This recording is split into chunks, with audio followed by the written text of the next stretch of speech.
Olá pessoal, bem-vindos de volta ao canal. Hoje, vamos mergulhar num dos temas mais fascinantes e assustadores da história humana, o Apocalipse.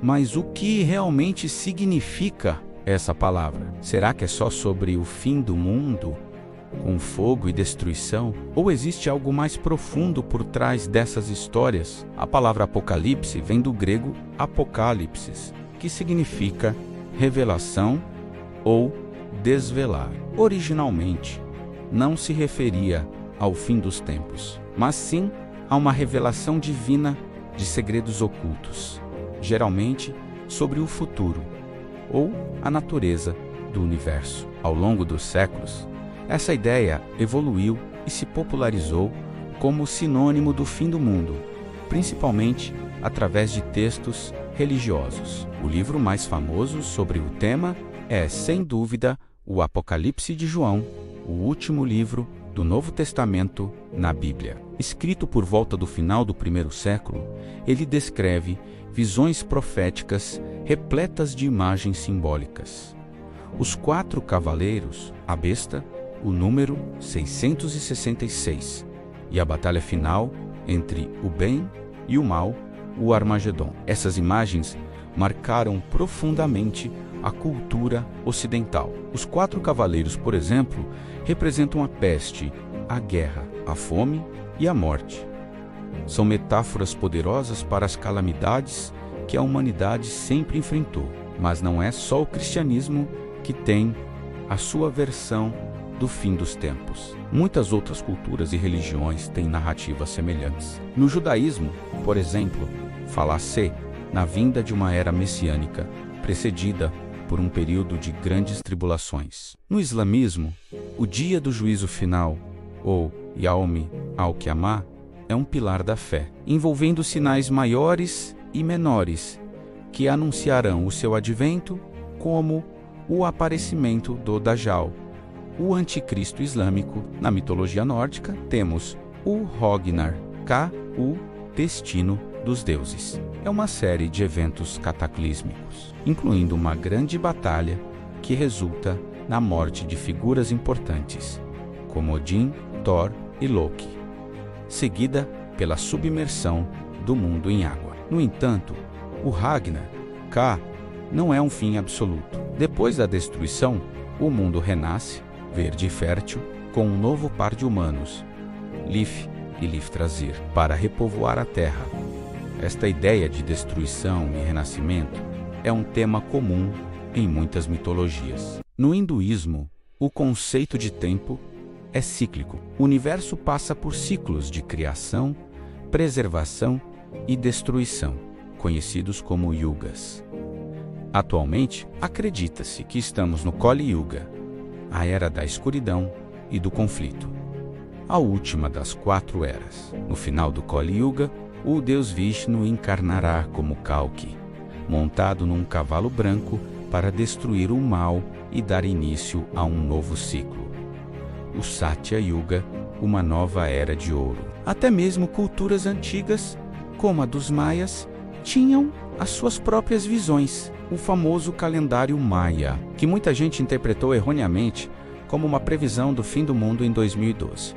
Na verdade, marcava o fim de um grande ciclo de tempo e o começo de outro. Para eles, era um momento de transição e renovação, não de aniquilação total. O pânico de 2012 foi mais um fenômeno da cultura pop do que uma profecia maia real. Então, por que é que nós, humanos, somos tão obcecados com o fim do mundo? Psicologicamente, essas histórias podem oferecer uma sensação de ordem e propósito num universo que muitas vezes parece caótico e sem sentido. As narrativas apocalípticas dão-nos um roteiro.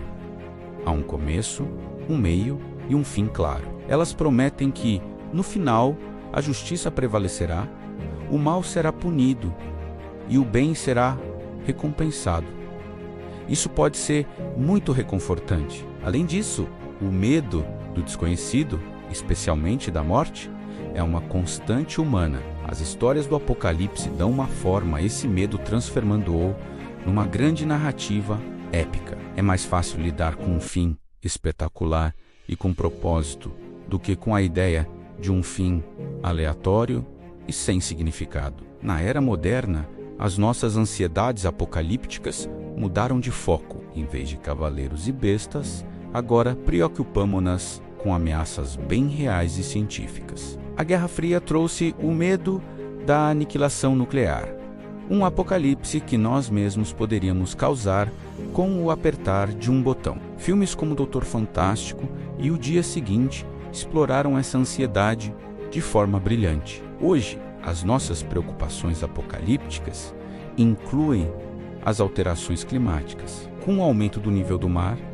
eventos climáticos extremos e a perda de biodiversidade. Pandemias globais, como a que vivemos recentemente, mostraram como o nosso mundo interligado é vulnerável. Há também o medo de um colapso econômico global, de superinteligências artificiais que se viram contra nós, ou até mesmo o impacto de um asteroide, um evento que extinguiu os dinossauros. A cultura pop reflete perfeitamente estas ansiedades. Pensem na quantidade de filmes, séries e livros sobre mundos pós-apocalípticos. The Walking Dead, Mad Max, The Last of Us, A Estrada. Nestas histórias, os monstros não são demônios, mas sim zombies, mutantes ou, mais assustador ainda, outros seres humanos a lutar pela sobrevivência num mundo desfeito. Essas narrativas exploram o que acontece depois do fim. Como é que a humanidade se reconstrói? O que resta da nossa moralidade quando as regras da sociedade desaparecem? Elas forçam-nos a pensar sobre o que realmente importa. Comunidade, resiliência, esperança e muitas vezes a mensagem não é de desespero total, mas sim sobre a capacidade humana de perseverar e encontrar significado mesmo nas piores circunstâncias. Curiosamente, a ideia de apocalipse também tem sido usada ao longo da história para fins políticos e sociais. Líderes de cultos usaram profecias do fim do mundo para controlar os seus seguidores. Movimentos sociais usaram a linguagem apocalíptica para alertar sobre crises iminentes e motivar a ação, como vemos hoje em dia com o ativismo climático. Falar de uma catástrofe climática é uma forma moderna de retórica apocalíptica, destinada a despertar as pessoas para a urgência do problema. Então, será que o mundo vai acabar? Bem, se olharmos para a escala cósmica, sim, eventualmente, o nosso Sol um dia vai transformar-se em uma gigante vermelha e engolir a Terra. Mas isso só vai acontecer daqui a cerca de 5.000 milhões de anos. Por isso não precisamos de nos preocupar já. O que as histórias do Apocalipse realmente nos ensinam não é sobre o fim, mas sobre o presente. Elas são um espelho das nossas maiores esperanças e dos nossos medos mais profundos. Elas forçam-nos a confrontar a nossa própria mortalidade e a questionar o mundo em que vivemos. Perguntam-nos: se o fim estivesse próximo, o que fariam de diferente? Como tratariam os outros? Que legado gostariam de deixar? Em vez de serem apenas histórias de destruição, as narrativas apocalípticas podem ser vistas como um poderoso chamado à ação. Um convite para construirmos um mundo melhor, aqui e agora. Elas lembram-nos da fragilidade da nossa civilização e da importância de cuidarmos uns dos outros e do nosso planeta. A ideia de revelação volta a ser central. Talvez o verdadeiro apocalipse não seja o fim do mundo, mas sim um momento de despertar coletivo, uma revelação que nos faça ver o que realmente importa, antes que seja tarde demais. É uma oportunidade para desvelar a nossa melhor versão como humanidade. Obrigado por assistirem a esta viagem pelo fascinante mundo do Apocalipse. É um tema complexo, com camadas de história, religião, psicologia e ciência. O que acham? Qual é a vossa visão sobre o fim do mundo? Deixem os vossos comentários aqui embaixo Adoraria saber a vossa opinião. Não se esqueçam de deixar um like, se gostaram do vídeo, de se inscreverem no canal e de ativarem as notificações para não perderem os próximos conteúdos. Até a próxima!